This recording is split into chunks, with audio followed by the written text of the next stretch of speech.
வணக்கங்க. இது அங்காளம்மன் சத்யா வீடியோ. அனைவருக்கும் மதிய வணக்கங்க. மலையனூரில் வந்துங்க சிவன் வந்து சைவம். அவர் வந்து சைவம்னு எல்லாருக்குமே தெரியும். ஆனால் அம்மா அங்காள பரமேஸ்வரி வந்துங்க அசைவம், ஃபுல் அசைவம். அந்த அம்மா சைவம் படைச்சா கூட அந்த அம்மாவுக்கு அசைவம் படையல் போட்டால் தான் அப்படி ஒரு ஏர்வையாக அந்த அம்மா வந்து இறங்கி ஓடி வரும் அப்படின்னு சொல்லுவாங்க.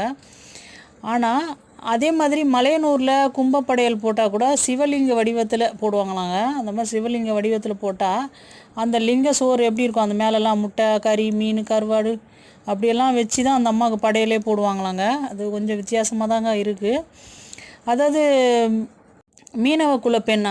அம்மா வந்து அங்காள பரமேஸ்வரி வந்துங்க செம்படவ பெண். அதனால் அந்த அம்மாவுக்கு வந்து மீன் கவுச்சி, கறி, கருவாடு, முட்டை அந்த மாதிரியான படையல்கள் போடும்போது அந்த அம்மா வந்து அப்படி ஒரு ஆவேசமாக வரும், அப்படி ஒரு ஆனந்தமாக சாப்பிடும். நம்மளுக்கு வேண்டின வேண்டுதல் நடக்கணுன்னா அங்கே அசைவம் தாங்க போடுவாங்க.